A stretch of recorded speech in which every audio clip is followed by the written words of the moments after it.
Thank you, Nina and Ricky. Good evening, everyone. I'm Alma Angeles for NET25 World News. On tonight's headlines. Former Philippine President Rodrigo Duterte is currently under medical supervision at the clinic inside the International Criminal Court's detention facility in The Hague. Okay naman siya. He's in very high spirits. Ano lang siya, naiisip niya mga sumusuporta sa kanya. Nagpapasalamat siya sa inyong lahat. And the news starts now.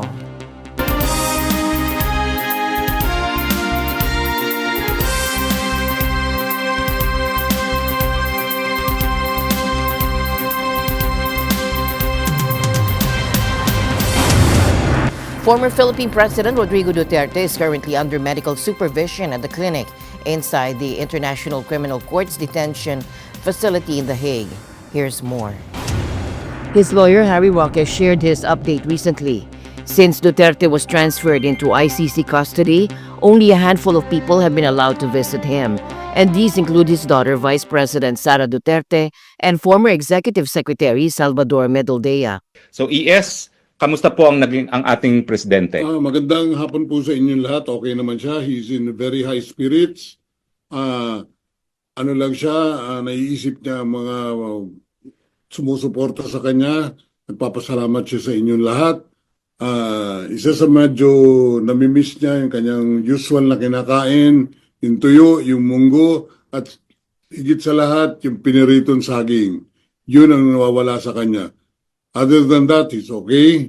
Medaldea is the only person officially approved by the pretrial chamber to represent Duterte legally. However, Roque and British lawyer Nicholas Kaufman are also trying to join Duterte's legal team. Kaufman has a strong background, having worked as a prosecutor at the ICC and the International Criminal Tribunal for the former Yugoslavia. He even defended Ivorian politician Charles Blegode, who was later acquitted of crimes against humanity charges. I cannot come home. I have to defend my president as a member of the list council of the ICC at The Hague. Yan naman po ay alam na ng lahat na sa mulat-mula. I've already been advising the president on ICC even when I was POX, and I can confirm that as early as 2019, I have been advising him on ICC matters. So, kinailangan po kami maghiwa-hiwalay as a law office and as legal partners. No? So, I'm sorry, I cannot come home. I have to defend my president. In a surprising turn of events, Harry Roque announced during a press conference that he plans to apply for asylum in the Netherlands. Once his application is submitted, he'll have the right to stay in the country until his eligibility for asylum is decided. Well, I'm formally announcing that after our meeting today, I'm filing formally for asylum here at the Netherlands. As soon as my application of asylum is received, I do have the rights to non-refoulement. Non-refoulement under international law means, number one, non-deportation until matapos yung investigasyon if I'm entitled to asylum status, and number two, non-prosecution for illegal entry. Pero legal naman ang pagpasok ko dahil meron akong visa. No? This decision comes as Roque faces legal challenges back in the Philippines. He's implicated in a human trafficking case related to the Pogo Hub Lucky South 99 Corp. And has a standing arrest order from the House of Representatives for contempt. Roque claims he cannot return to the Philippines and must stay in the Netherlands to continue defending Duterte at the ICC. Roque is confident that he can prove political persecution. Pero naniniwala ako na yung warrant of arrest ng Kamara de Representante ng WAD Committee ay mapapatunay ng unjust prosecution. Kasi dito sa Europa, unheard of yung isang warrant of arrest na indefinite ang lifetime, number one. Number two, walang bail. So, at number three, malinaw naman yan na ito isang investigasyon sa Pogo na nais nilang talagang i-link si dating Presidente Rodrigo Duterte. No? At malinaw na sa tingin ko ang political motivation behind the investigation on the Pogo dahil ang sinasabi ng WAD Committee, si Presidente raw ang nag-legalize ng operation ng Pogo even if it has always been there no since time pa ng Aquino government no. So I am confident. I am confident that I can prove political persecution through unjust prosecution ng WAD Committee. Unang-una po, magpapile pa lang po yata siya ng petition at hindi pa naman po ito nag-grant. Tandaan po natin, bago po ito mag-grant, dapat mapalabas niya po na may well-founded fear of political persecution. Tandaan din po natin na mga ebidensyang nakalap ng PAOK at that time ay bigla na lang lumapag sa harapan ng PAOK without even any effort. Nakita lang po itong mga dokumentong to, bank documents ni Attorney Harry Roque sa Lucky South 99. So how could there be a political persecution if all the pieces of evidence are overwhelming? Significant developments in the ongoing saga surrounding former President Rodrigo Duterte. The Office of the Solicitor General, or OSG, has decided to step aside from representing government officials in cases related to Duterte's arrest. The reason behind this move is the OSG's strong belief that the International Criminal Court, or ICC, doesn't have jurisdiction over the Philippines. And this stance aligns with the government's long-held policy. The OSG made this decision official by filing a manifestation and motion with the Supreme Court. Now, this development is expected to deepen the legal and diplomatic divide over the ICC's authority and its arrest warrant for Duterte. At the heart of the OSG's argument is the Philippines' withdrawal from the Rome Statute, the treaty that established the ICC. The country officially notified the UN of its withdrawal in 2018, and it took full effect on March 27, 2019. And since then, the OSG has consistently maintained that the ICC shouldn't be involved in Philippine affairs, insisting that any investigations or legal actions against Duterte should be handled within the country's own judicial system. However, Malacanang has clarified that the OSG's decision doesn't mean it opposes cooperation with the International Criminal Police Organization, or Interpol. Let's listen in. Ginagamit po kasi ito ng ibang mga partido na di umano naniniwala ang SOLGEN na may kamalian sa ginawa ng pamahalaan sa pakikipagtulungan sa Interpol. Maliwanag po kung inyong nabasa ang manifestation po ni SOLGEN, Maynardo Guevara. Binanggit lamang po niya na siya po ay naniniwala na walang jurisdiksyon ang ICC sa Pilipinas. Yan din naman po ang tinura noon pa ng Pangulo. Pero hindi po niya nabanggit kailanman sa kanya manifestation na mali ang pakikipagtulungan ng gobyerno sa Interpol. Yun po. So, kung hindi po niya kakayanin ipagtanggol ang gobyerno, ang mga opisyal po ng gobyerno na tumugon sa Interpol, siguro sa kanya pong damdamin lamang po yun. When in fact, it's very clear from the statements, from the statement of Sergeant Guevara that he's only discussing about the jurisdiction of the ICC. And that is also the pronouncement of the President that the ICC has no more jurisdiction over the Philippines. So there's nothing wrong with that. But never did Mr. Solgen mention that he is against the cooperation of the government with the Interpol. So how could it be used against the government? Philippine Vice President Sara Duterte has asked the Supreme Court to nullify an impeachment complaint against her, making her first legal move to fight the case that could lead to her removal and lead to a lifetime ban from public office.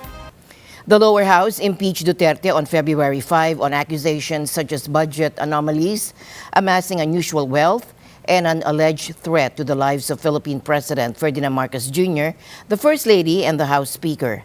The daughter of the country's firebrand former leader, Duterte, is seen as a strong candidate for the 2028 presidential election. Now, she has repeatedly denied wrongdoing, saying the move to impeach her amidst a bitter rift with Marcos was politically motivated. In a petition to the Supreme Court, Duterte accused the lower house of grave abuse of discretion when it deliberately circumvented a constitutional safeguard against more than one impeachment proceeding against the same official within a year. This political stratagem was done at the expense of constitutional standards, with the ultimate goal of having the petitioner perpetually disqualified from running for any national elective office, she added in Tuesday's petition. Duterte also asked the court to stop the upper house from proceeding with the impeachment trial, which the Senate president has previously indicated could start in June, following midterm elections in May. Kung masusunod yung mga pre-trial arrangements, mas magiging mabilis yung pagdinig. And hopefully, bago kami mag-recess sa loob ng 3 buwan, ay kaya nang tapusin yung impeachment trial. So, papalo sa petsa yun. Dahil usually nag-adjourn ng Senado bago mag-October 10. So, kung September 23, yung trial, halos yung panahon yun. Pero wala namang ugnayan yun eh. Whether nagsabay, hindi nagsabay, wala namang nakasulat na batas na bawal magsabay. Hindi naman gano'n yan. Lalo na, kung busy halimbawa si Vice President Duterte bilang isa sa mga abogado ng kanyang ama, hindi naman nga siya required mag-attend ng impeachment trial sa Senado, maliban na lang kung i-require siya ng impeachment court dahil kailangan siyang i-identify na sa tingin ko hindi naman siguro papasok sa isong ito dahil kilala naman siya ng lahat. The 24 senators of the upper house will serve as jurors in the impeachment trial that could lead to Duterte's removal from office and a lifetime ban from public posts, which would kill off any hope of becoming president. A devastating wave of Israeli airstrikes has struck Gaza, killing at least 200 people according to Palestinian health authorities. Here's more. The attacks, which hit multiple locations across the Gaza Strip, including Gaza City, Deir al-Bala, Khan Yunis, and Rafah, have shattered the fragile ceasefire that had been in place since January. Hamas has condemned these actions, accusing Israel of breaching the ceasefire agreement. The strikes have resulted in significant casualties, with many children among the dead. Almost the entire family was martyred, all of them in pieces, and our house collapsed on us. Our house is directly next to theirs. There are also injuries at the Satari house. They are still pulling people out from under the rubble. We were sleeping just before Suhoor, and the house almost fell on us. The Israeli military has stated that these operations will continue as necessary, raising concerns that ground troops may soon be involved. The U.S. administration was informed of the strikes beforehand. Well, the Trump administration and the White House were consulted by the Israelis on their attacks in Gaza tonight. And as President Trump has made it clear, Hamas, the Houthis, Iran, all those who seek to terrorize not just Israel, but also the United States of America, will see a price to pay. All hell will break loose. Israel's military targeted Hamas commanders, leadership officials, and infrastructure.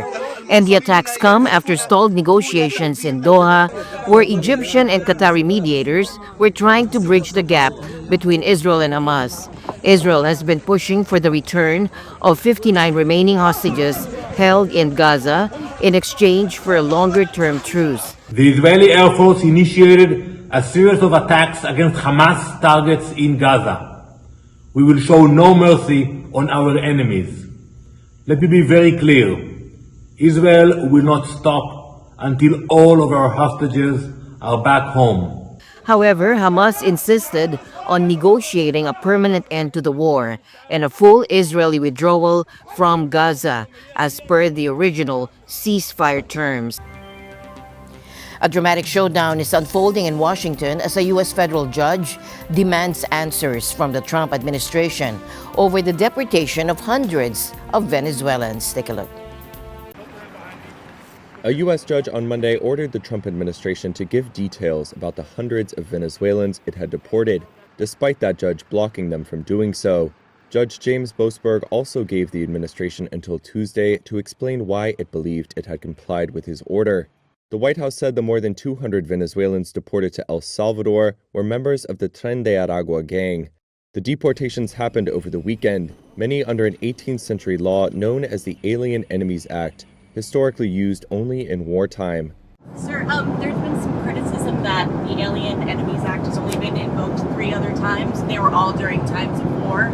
Do you feel that you're using it appropriately right now? Well, this is a time of war because Biden allowed millions of people, many of them criminals, many of them at the highest level in many respects, it's more dangerous than war because, you know, in war they have uniforms. You know who you're shooting at. You know who you're going at. Lee Gallant, a lawyer at the American Civil Liberties Union, spoke to reporters after Monday's hearing. We had serious concerns going into the day that the government violated a federal court order. Today did nothing to dispel it. If anything, it reinforced that our view that the government may very well have violated this order, perhaps even knowingly violated. The president is simply thumbing his nose at Congress. Congress has said when you can use the Alien Enemies Act. Also on Monday, White House spokesperson Caroline Leavitt defended the administration's move. This administration acted within the confines of the law, again, within the president's constitutional authority and under the authority granted to him under the Alien Enemies Act. Monday's hearing followed a request by the government to remove the judge from the case. And shortly prior to the hearing, the Trump administration said the judge's directive to return any planes carrying the migrants was not enforceable because it was not in a written order. The administration also said it did not violate a subsequent written order because the planes had already departed when it was issued. Several legal experts interviewed by Reuters viewed the flights as a direct challenge to the judicial branch's independence. It doesn't matter in these cases whether the planes were over international waters or not. The defendants, President Trump, the Secretary of Homeland Security, those folks were all within D.C. and so subject to federal jurisdiction. The larger issue is the Trump administration seems invested in making this a fight. And that really does raise this huge question of what happens if the executive branch can get away with defying court orders. I don't think, non-compliance with one order in one case is necessarily the end of the rule of law. But the question is, what is to compel the government to comply in future cases? Because in a world in which the government can pick and choose which court orders it wants to comply with, the law is going to mean whatever the president says, not whatever the courts say. Meanwhile, the president of Venezuela's National Assembly, Jorge Rodriguez, said the deported men were denied due process by the U.S. What's happening in El Salvador with the Venezuelans is nothing other than a vulgar kidnapping. None of the Venezuelans brought to El Salvador have committed absolutely any crime in El Salvador, so how come they are there? Nor have they committed any crime, or at least, it has not been proven otherwise, in the U.S. They have been denied the right to due process. They have even been denied the chance to speak to any judge. Since taking office in January, Trump has sought to push the boundaries of executive power, cutting spending authorized by Congress, dismantling agencies, and firing tens of thousands of federal workers. Eggs have transformed from a humble breakfast staple to a symbol of desperation, with smuggling attempts reaching record highs. The reason? Soaring prices have pushed the cost of a dozen eggs past $10 in some U.S. cities. Take a look.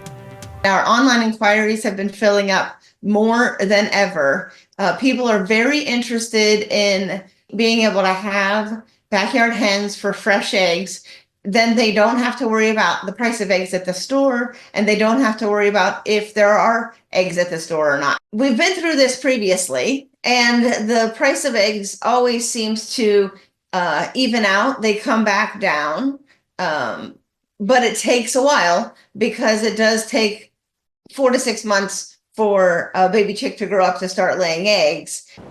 Travelers are resorting to creative methods to smuggle eggs across borders, hiding them in car compartments or under blankets, hoping to evade border agents. However, the U.S. government is not backing down. Instead, it's now intensifying investigations and imposing tariffs to combat this illicit trade. Egg prices have skyrocketed to an average of $5.90 per dozen, nearly double last year's price of $3.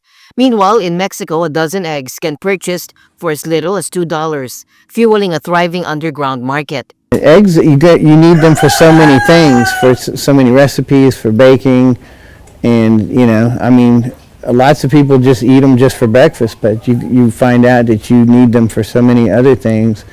And it's just a staple, like milk or bread. The U.S. Customs and Border Protection reports a significant increase in egg interceptions, with over 90 individuals caught attempting to bring eggs into El Paso, Texas, between January and February. The avian flu outbreak is the primary driver behind the egg shortage and price surge.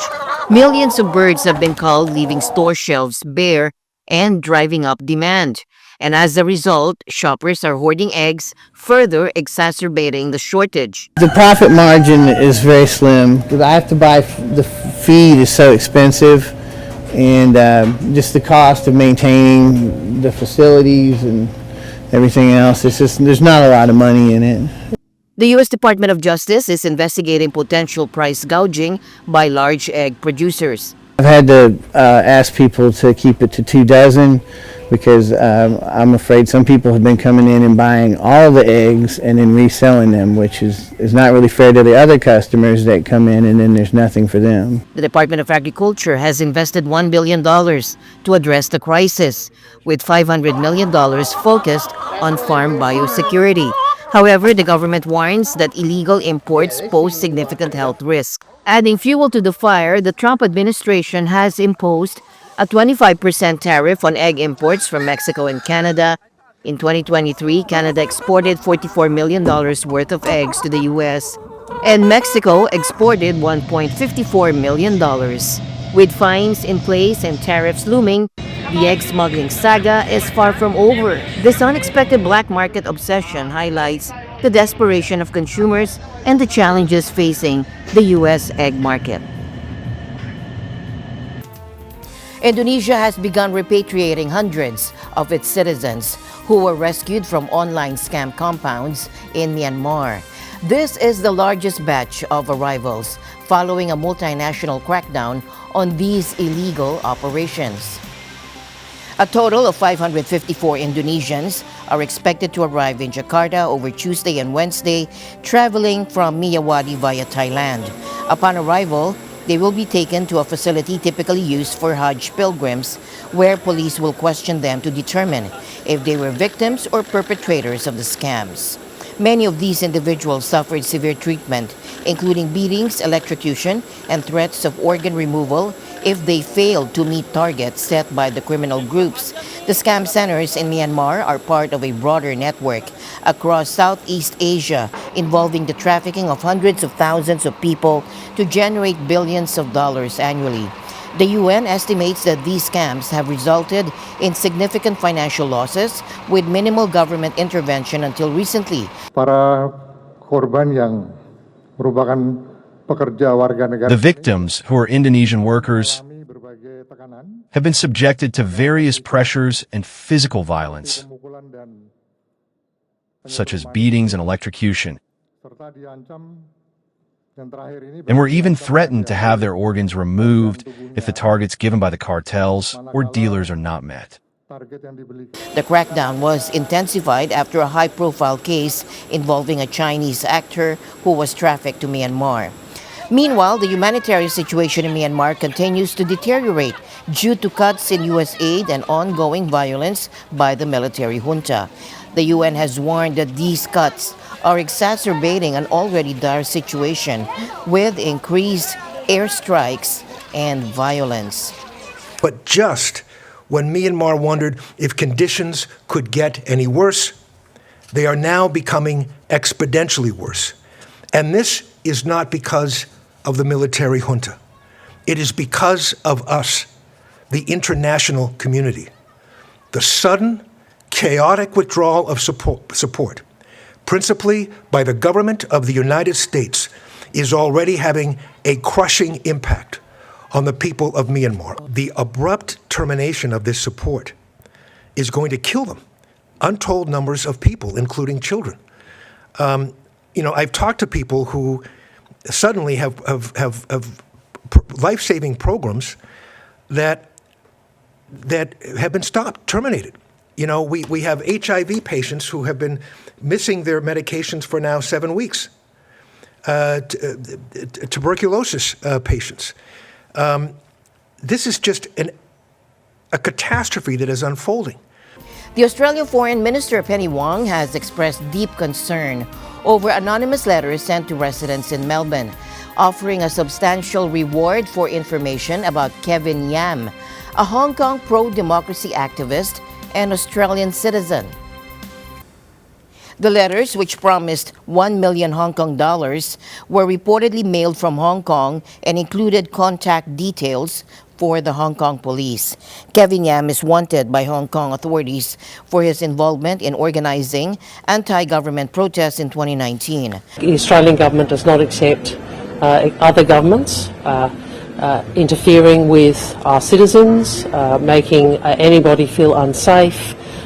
We expect our citizens to be respected, and we stand firm against any foreign interference and against any infringement of our sovereignty. We will make and have been making appropriate representations since this was alerted to us. Those representations are being made in the usual way through the diplomatic arrangements. I'll await whatever investigations come to light. But I have made my view about Australians being targeted by the Hong Kong authorities very clear to both Hong Kong and to China. First of all, Hong Kong affairs are purely China's internal affairs and no external forces are allowed to interfere. China urges Australia to earnestly respect China's sovereignty and the rule of law in Hong Kong and create good conditions and atmosphere for the sustainable development of China-Australia relations. China expresses strong dissatisfaction and resolute opposition to Australia's blatant interference in the rule of law in the Hong Kong Special Administrative Region. And the news continues here on NET25. We'll be right back. Indonesia has begun repatriating hundreds of its citizens who were rescued from online scam compounds in Myanmar. This is the largest batch of arrivals following a multinational crackdown on these illegal operations. A total of 554 Indonesians are expected to arrive in Jakarta over Tuesday and Wednesday, traveling from Miyawadi via Thailand. Upon arrival, they will be taken to a facility typically used for Hajj pilgrims, where police will question them to determine if they were victims or perpetrators of the scams. Many of these individuals suffered severe treatment, including beatings, electrocution, and threats of organ removal if they failed to meet targets set by the criminal groups. The scam centers in Myanmar are part of a broader network across Southeast Asia involving the trafficking of hundreds of thousands of people to generate billions of dollars annually. The UN estimates that these scams have resulted in significant financial losses with minimal government intervention until recently. Para korban yang merupakan pekerja warga negara. The victims, who are Indonesian workers, have been subjected to various pressures and physical violence, such as beatings and electrocution, and were even threatened to have their organs removed if the targets given by the cartels or dealers are not met. The crackdown was intensified after a high-profile case involving a Chinese actor who was trafficked to Myanmar. Meanwhile, the humanitarian situation in Myanmar continues to deteriorate due to cuts in U.S. aid and ongoing violence by the military junta. The UN has warned that these cuts are exacerbating an already dire situation with increased airstrikes and violence. But just when Myanmar wondered if conditions could get any worse, they are now becoming exponentially worse.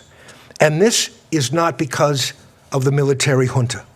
It is because of us, the international community.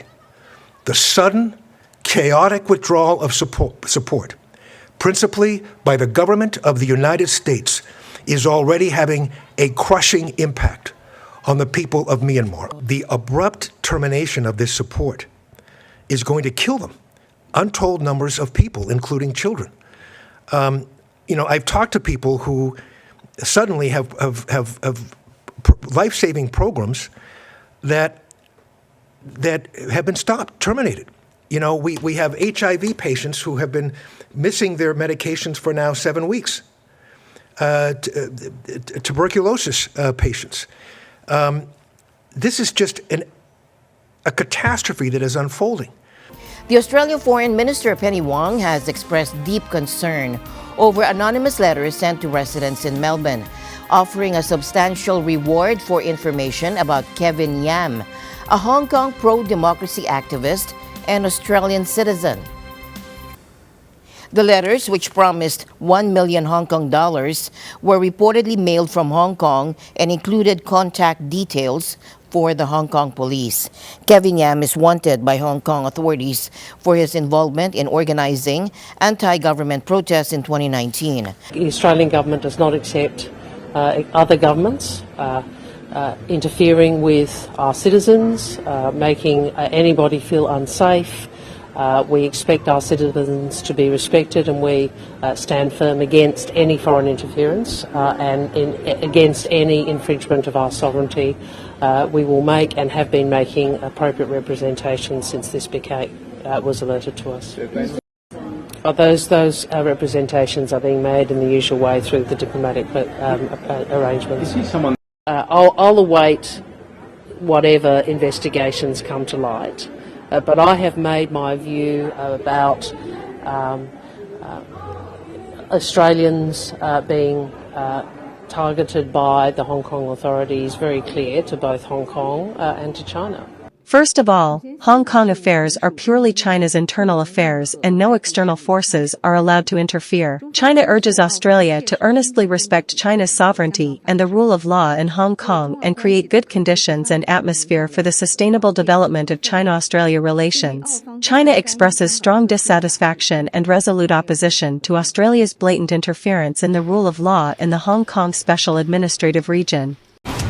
And the news continues here on NET25. We'll be right back.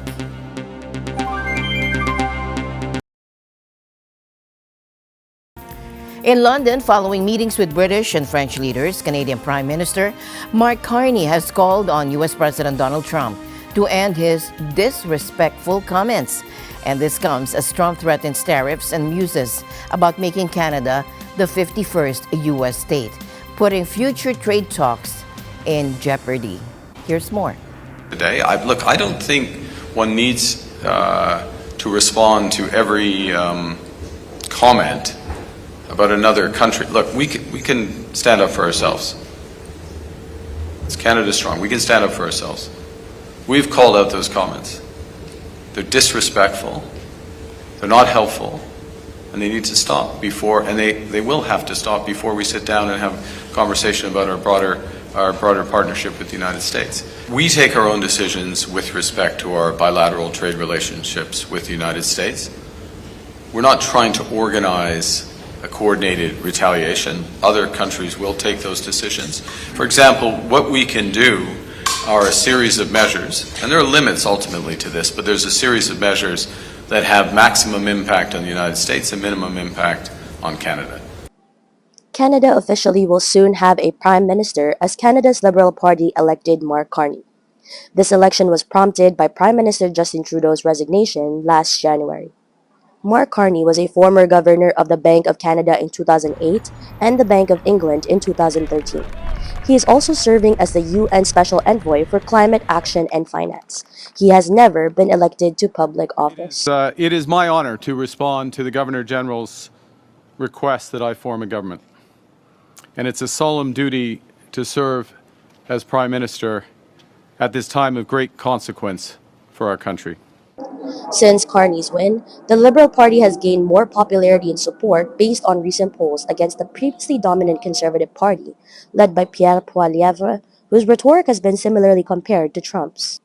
Carney is known and has been very vocal on his defiance against Trump. Personally, I've been clear. The ministers behind me, I think to an individual, when asked, have been clear that we will never, ever, in any way, shape, or form, be part of the United States. Chantal Santos, Toronto, Ontario, for NET25 World News. NASA astronauts Butch Wilmore and Suni Williams departed the International Space Station early today in a SpaceX capsule for a long-awaited trip back to Earth. 9 months after their faulty Boeing Starliner craft upended what was to be a roughly week-long test mission. Now, Wilmore and Williams, two veteran NASA astronauts and retired U.S. Navy test pilots, strapped inside their Crew Dragon spacecraft, along with two other astronauts, and undocked from the orbiting laboratory at 1:05 a.m. ET, embarking on a 17-hour trip to Earth. The 4-person crew, formerly part of NASA's Crew 9 astronaut rotation mission, is scheduled for splashdown off Florida's coast Tuesday evening. The astronaut pair had launched into space as Starliner's first crew in June for what was expected to be an 8-day test mission. But issues with Starliner's propulsion system led to cascading delays in their return home, culminating in a NASA decision last year to have them take a SpaceX craft back this year as part of the agency's crew rotation schedule.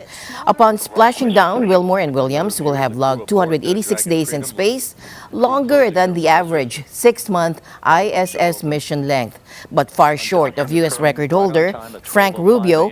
His continuous 371 days in space ending in 2023 was the unexpected result of a coolant leak on a Russian aircraft. So after 6 months of zero gravity, you don't want to be slammed back into the atmosphere, but you start feeling this gentle push on your back, and that is the deceleration forces building up the G-forces. But it comes on quite rapidly, and they're going to feel up to about 4, maybe 5 Gs of deceleration, which is quite punishing after that length of time in zero gravity. Probably the most aggressive part is about 6 or 7 minutes later, once you're through most of the atmosphere, and then the parachutes open, and that you're still probably going just over the speed of sound. So when the parachutes start to slow you down and start opening, the capsule is swung around quite violently underneath.